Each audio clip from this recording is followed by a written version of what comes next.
Okay, in this video we're going to get deeper into the English. And notice with the immediate G3 on move 2 that it's preventing our plan with B6 and bishop B7. So we continue along with C5, and one of the major differences is we're not going to be able to universally get that hedgehog structure no matter what. So let's look at the first line where this early G3, we need to address it. And we're going to develop with G6. And you're going to get this standard position of the four knights English. And I really, really like this next move. And it's the memory marker. It's the hard one to remember in the position. We're playing D6. And you go, well, isn't the knight hanging? We'll come back to that. That's going to be our main line. But most of the time these days, like I play knight C2 personally in this position when I'm playing white. I don't like accepting the gambit. Knight C2, you hit the pawn, you get development, and already this type of position, I mean, white has control over the D5 square, but black has no issues here. Be careful with playing a move like A6, because when the knight comes to D5, knight coming to B6 could really hurt you. So we just want to slow play here. No hurry. Improving the positions. And if a knight comes to D5, we're not worried about the E-pawn being weak now. No weaknesses. And finally, when we get this imbalance, it's not bad. The reason you want to be careful with playing A6 or B5 too quickly, B6 can get weak after A6. And if you play B5, if a knight gets here and then here, that can be a lost position for you. So those are some of the major takeaways when looking at this and following an example game. So we're getting control over the open C file. And black nets a pawn and then just improves this position. Bishop's going to dominate the knight in this endgame, so he's happy to trade down with an extra pawn in hand.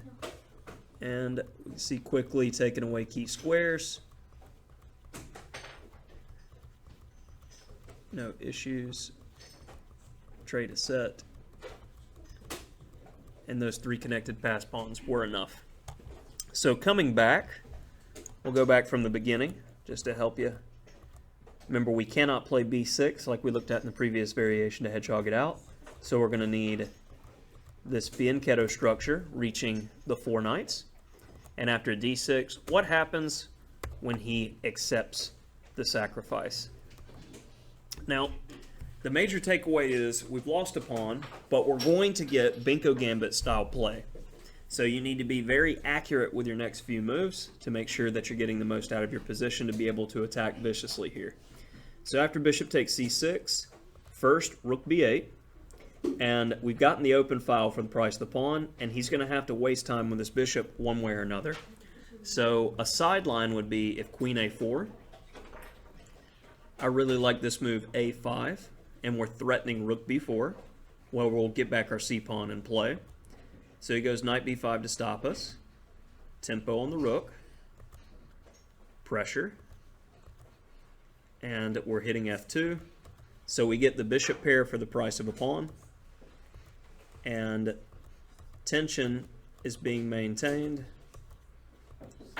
And typically, from my experience, the better player is going to win this type of game.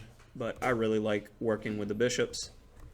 And I'll keep going for the purposes to show you some ideas. The main focus of these videos is playing the opening, not necessarily the middle game stemming from it. And this is not boding well for white, and he resigned in this position due to heavy material loss upcoming.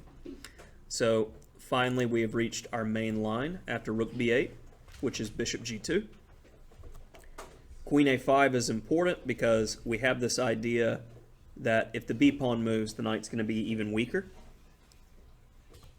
So he moves his knight. We don't mind softening up the king side by getting rid of his good bishop. And just like the Binko Gambit, we're going to be able to have rooks on the open files.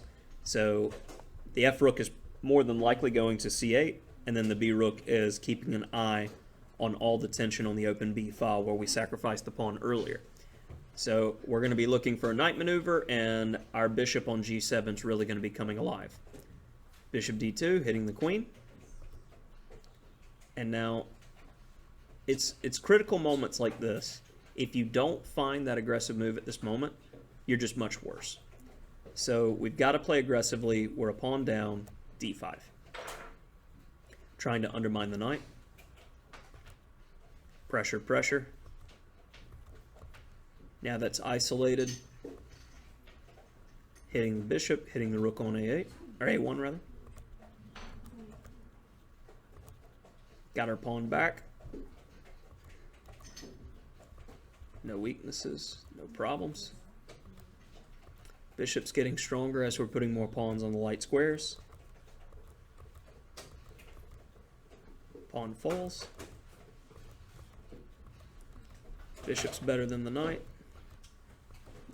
Tactics.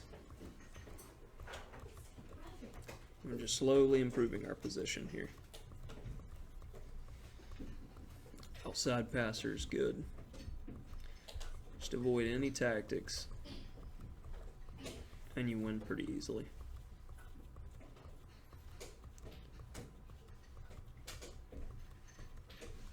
And the runner wins. That covers it for the first of the English lines. We've got a few more.